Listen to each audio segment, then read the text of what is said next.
I want to read something to you from Why We Struck by Adewale Ademoyega. Let me just read something here. All right, let's start from here.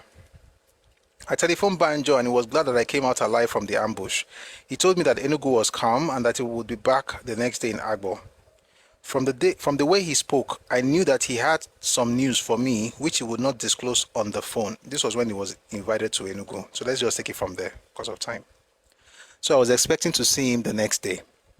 To my utter surprise, the next day, September 20, brought me a totally different kind of news. I received a military signal from the headquarters in Enugu, appointing me as the commander of the Biafran troops in the Midwest and requesting me to confirm my acceptance of the offer. That was really shocking. It would bring me directly under the command of His Excellency Lieutenant Colonel Ojukwu, the head of state of Biafra. Certainly not. I signaled back, declining the offer, and I went further to ask what has happened to Brigadier Banjo and the Liberation Army. Little did I realize that I was stepping on the tail of a wild boar. What are you looking for in that place? That's the real question. What are you looking for? That's the real problem. That's the real question. Honestly, I was fully occupied with the activities of the battlefront and I received no information whatsoever on what was happening in Enugu. At dawn on the 21st, I still went to the battlefront. At that time, the enemy was on its last leg to the Ikpoba junction and I knew that they would soon enter Benin. I returned to my headquarters in Agbo just after midday.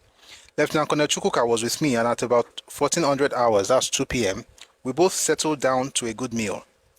We had not gone far with the meal when all of a sudden Major Achuzia and another officer, both in uniform, walked straight to my dining table and pointed their guns at me and said, "You are now under arrest. Hands up or we shall fire." Gosh, I was extremely infuriated. I was boiling with anger, so I shouted at them, "Okay, you wait till I have taken my own gun." I got up immediately from my dining chair, left both of them standing there, dashed into my bedroom, took my submachine gun, cocked it and then said, "Right, if you attempt to shoot me now, I will finish both of you." They did not move. Thereupon, Chukwuka intervened, saying that there was no need for a fight. Then Major Achuzia, who was notorious for recklessly killing the troops on his own side, piped down. This is the same Major Achuzia that Niyaborishade mentioned as one of the spies of Ojukwu. He said that he did not come to arrest me, but to summon me to His Excellency. Why didn't you say that? I had been to see His Excellency before. Let me take that again. Why didn't you say that? I had been to see His Excellency before. Did you have to threaten me? I remonstrated. After that, we parleyed. If it was to see His Excellency, I would do that, I said.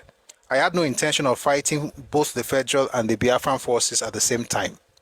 But I would not accept blackmail either. If there's no blackmail in the hands of certain people in this country, what else do you want to give them to fight you with? If you don't have wisdom, you have to have blackmail. And yes, I said it. There's no wisdom in all this nonsense. But let's continue. I finished my meal and handed over the duties of the headquarters to Chukwuka. I packed my baggage into my staff car and was off to Biafra. As I was going, I still knew nothing of what was happening in Enugu, and nobody gave me any hint. But I knew for sure that I would not return to join the Biafran forces in the Midwest, and would neither volunteer nor accept to fight in Biafra. My car was escorted by the Achuzia group up to the entrance to Onitsha. After that, they vanished. It was nightfall before I reached Enugu. I went straight to Banjo's flat. He was not there. The lady I met there told me that he had gone to see His Excellency since morning and had not been back. Mambo.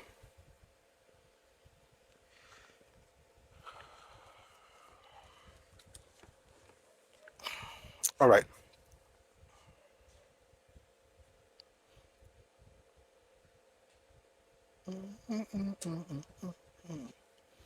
Okay. Where was I? All right. Yeah, so he got to Enugu. I went straight to Banjo's flat. He was not there. The lady I met there told me that he had gone to see His Excellency since morning and had not been back. Beyond that, she did not know exactly what the situation was. I unloaded my luggage and stored them in Banjo's flat. After that, I drove straight to the State House. It was unusually quiet. The usual crowd of workers and waiting visitors was not there. The aide-de-camp was not even around. I was ushered into a sitting room where I sat alone. So I relaxed.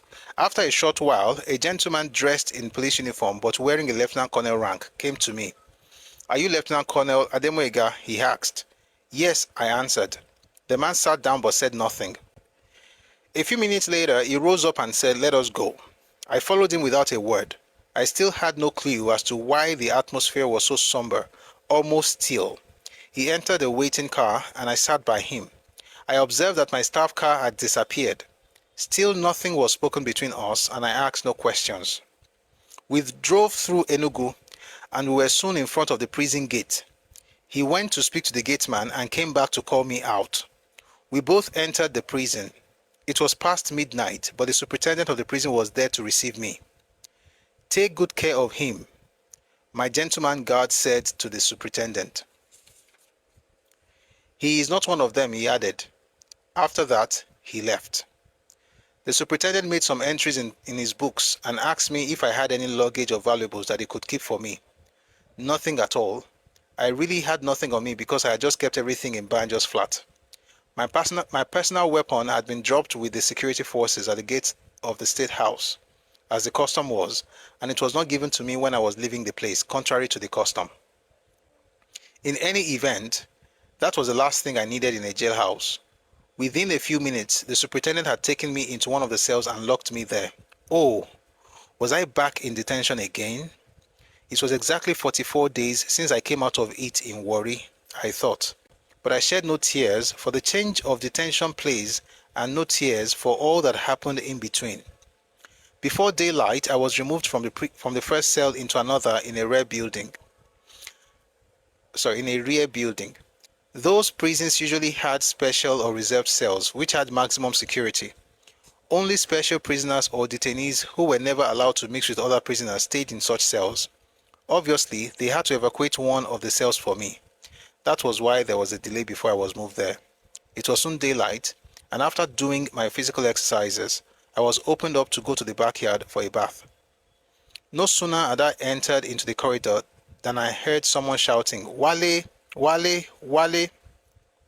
Looking a little way ahead, I saw my friend Ifeajuna in another cell. I was taken aback. What the hell had gone wrong? I wondered. "Wale, when did you come?" he asked me. "Last night," I answered. Then I quickly narrated my story to him. "We had been condemned to death for intending to overthrow Ojukwu," he told me, "and we shall be executed any moment from now." I could hardly believe my ears. I was totally dumbfounded. "Unless a miracle really happens, we shall soon be shot.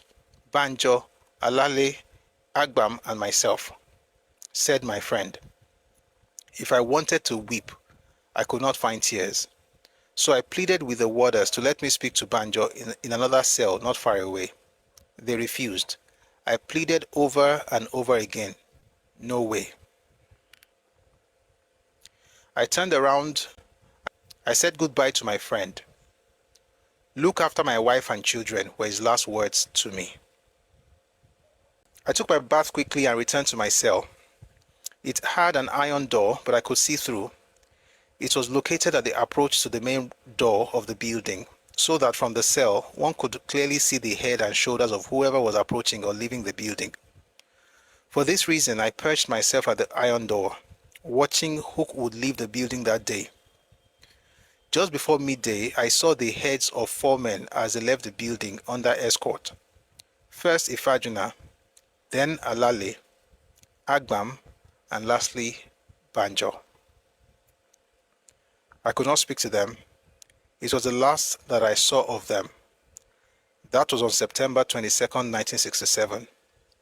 It was on that same day that the enemy entered Benin, and only 6 days before the enemy entered Enugu. I came to know it much later that Ojukwu had charged those 4 for an intention to overthrow him and also for subversion. Mind you, for an intention to overthrow, but not for I'll say again. I came to know it much later that Ojukwu had charged those four for an intention to overthrow him and also for subversion. Mind you, for an intention to overthrow, but not for attempting to overthrow.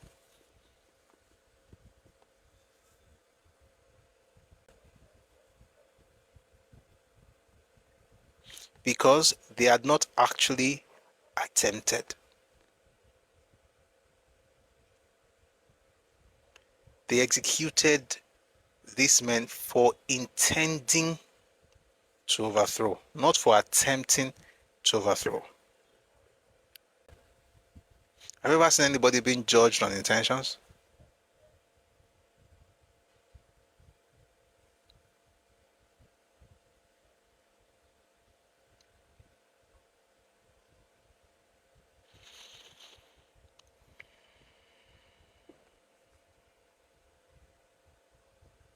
Why on earth were you among these people, Banjo?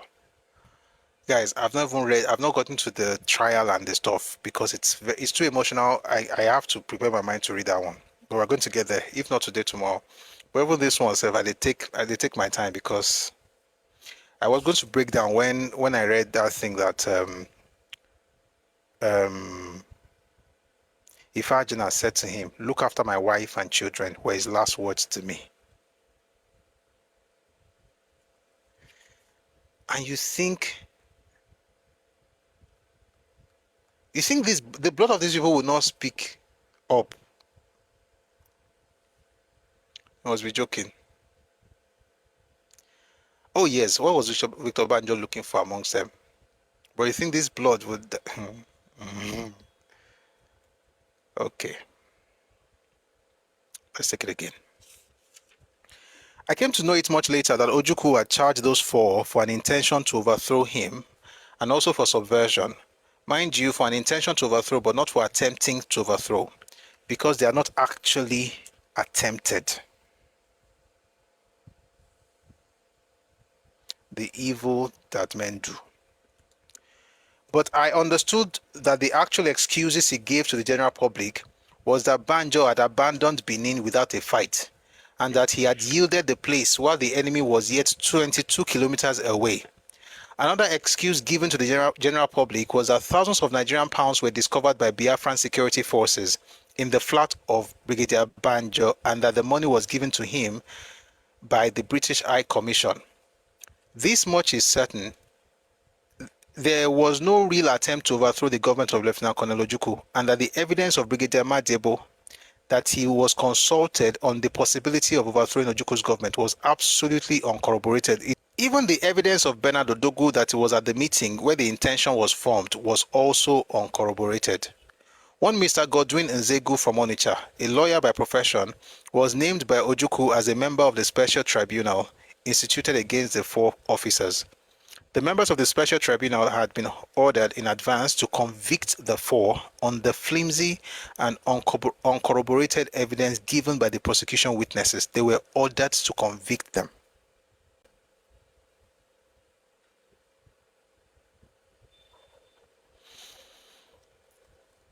No, it didn't say thousands of Biafran pounds, so thousands of pounds.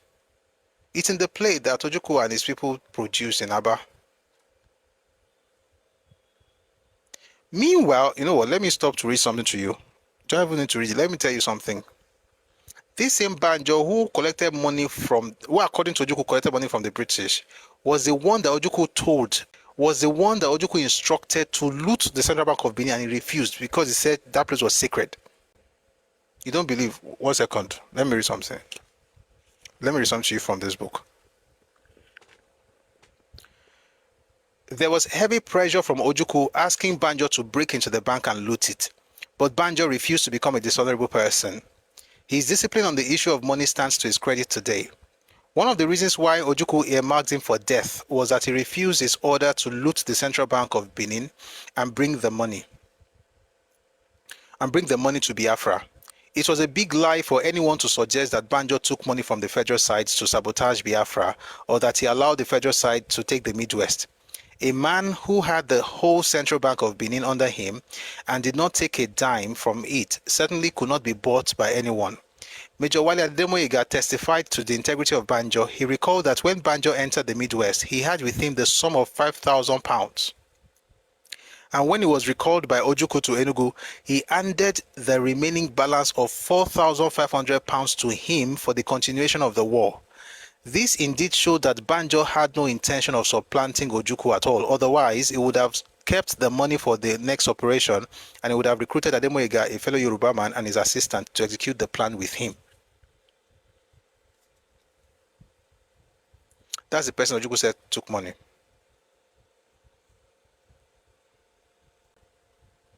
He's a terrible human being. I have not read the trial. We'll go read the trial now. You go see him. We'll go read the trial. We'll go read waiting everybody talk. Waiting Philip Alale talk. Waiting Banjo talk. Waiting Agbam talk. Waiting Ifeajuna talk. Or maybe we just stick to what Victor Banjo said to exonerate himself. And you also see the charges and how stupid it was. Guess what? If you're a Yoruba person, it's a warning. This, I don't really care about what people are doing in their region. It's a warning to you, Yoruba people. Stop fighting other people's wars. In the name of one Nigeria, they will kill you and then blame you. Read this book, this nonsense book by, no, I don't want to mention the name. I've called it nonsense. Let me not mention the name now, to look as if I'm demarketing it. All of them had something terrible to say about Banjo. The same person who did all the things that he did. He didn't really do it well. He could have done it better. Even when they killed him, they said the reason to justify his killing. Achebe did it. Madebo did it. You are Yoruba. You are doing. I love the Lord. I love everybody. Oma Ashelisi. And the reason is that the way you are thinking is not the same way the other people are thinking. Back to this. So what I was saying essentially, when you read the book by Nia Borishade, is that the idea of money being stolen makes no sense, because when he had the chance to steal money or to loot, he did not. And it was perhaps one of the reasons, according to Nia Borishade, that Ojukwu actually marked him for death. This much is certain. Back to the book by Adewale Ademoyega, Why We Struck. It says, this much is certain, that there was no real attempt to overthrow the government of Lieutenant Colonel Ojukwu, and that the evidence of Brigadier Madebo that he was consulted on the possibility of overthrowing Ojukwu's government was absolutely uncorroborated. Even the evidence of Bernard Odogwu that he was at the meeting where the intention was formed was also uncorroborated. One Mr. Godwin Nzegu from Onitsha, a lawyer by profession, was named by Ojukwu as a member of the special tribunal instituted against the four officers. The members of the special tribunal had been ordered in advance. They were ordered in advance to convict the four on the flimsy and uncorroborated evidence given by the prosecution witnesses. Nzegu refused to accept such an order because, to his mind, it would be totally unjust to convict the accused on hearsay. He was detained for his refusal to carry out the order, and he remained in detention till the fall of Biafra. It is people like this that make me hold back. But if you act like Ojukwu, the evil that you put down,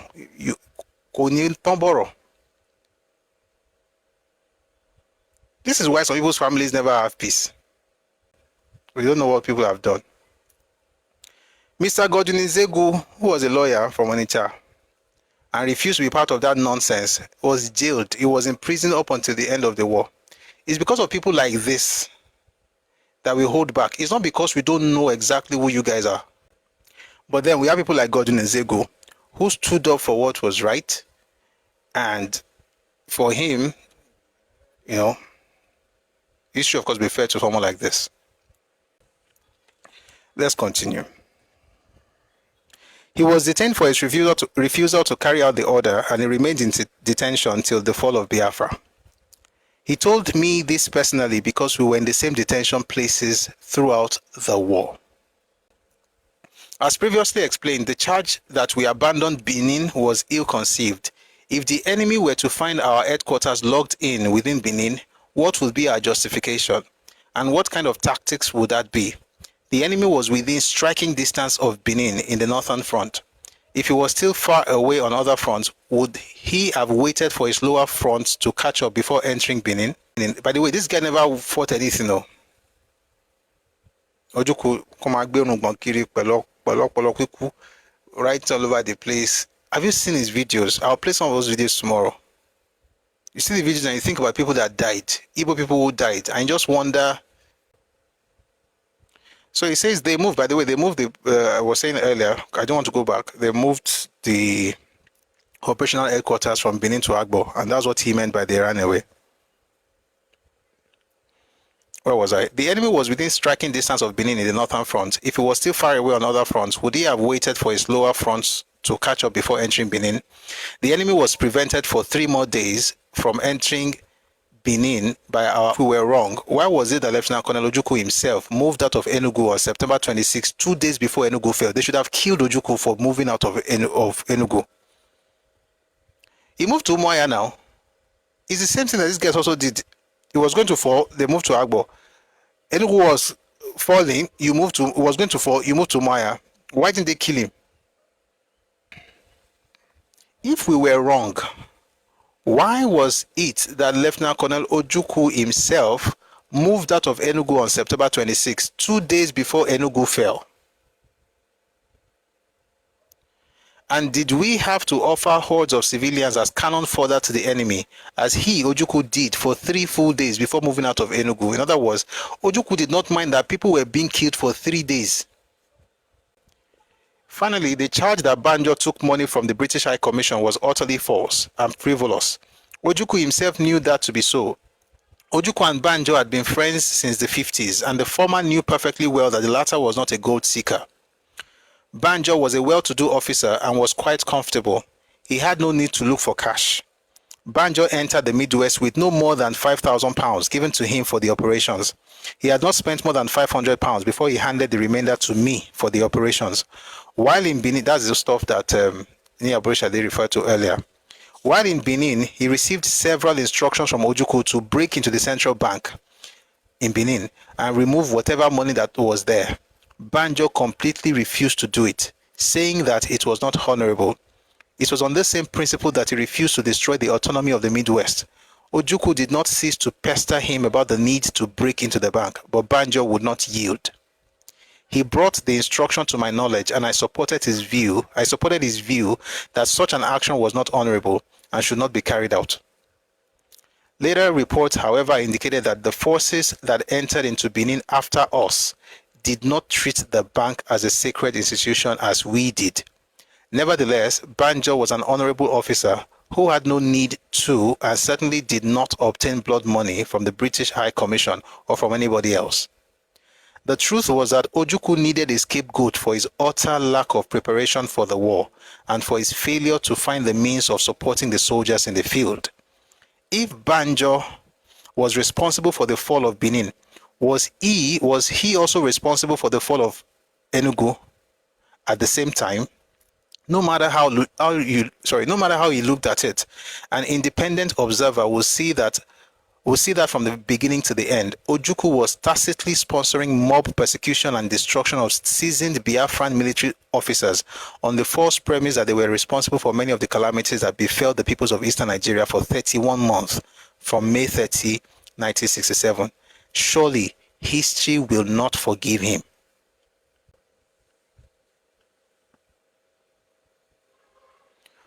Those are the people who fought on his side. If there's anything I accomplish based on this thing, anything that makes Yoruba people join anybody from the East, especially on any political adventure, you will lose things. A man who would allow his people to die instead of him being captured and then ran away, by the way, this man ran away all his life. Any small thing, Otisalo. But you use people's lives as cannon fodder. You don't mind people being killed.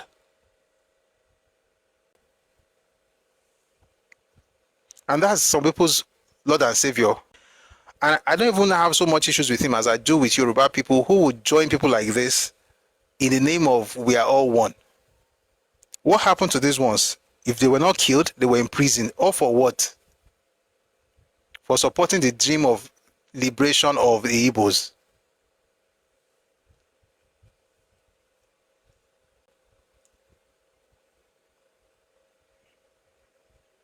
Let me tell you the crazy part. It's not that Igbos would do exactly what Ojukwu did. It's that Igbos would never condemn him. That's the problem. It's not that they're going to kill you like Ojukwu. Anybody that cannot condemn these things, that will say the person who did all these things is a messiah, is a person to run away from. That's the point. Because it means that you can do the exact same thing to others.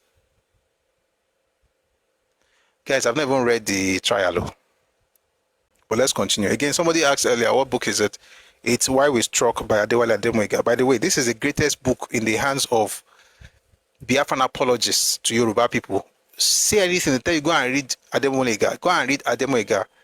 See, if you notice this book, it's Otishi, Orishishi, Motekawe. And I said it several times, I have 2 copies. I can even get more from Read Omi books if I want. Read the book. It's damning on everything Biafra. And the more you read these things, the more compassion you have for the people, but the disdain you will have for those who call themselves the leaders. And then the angrier you will get with the clowns who consider those people to actually be good leaders.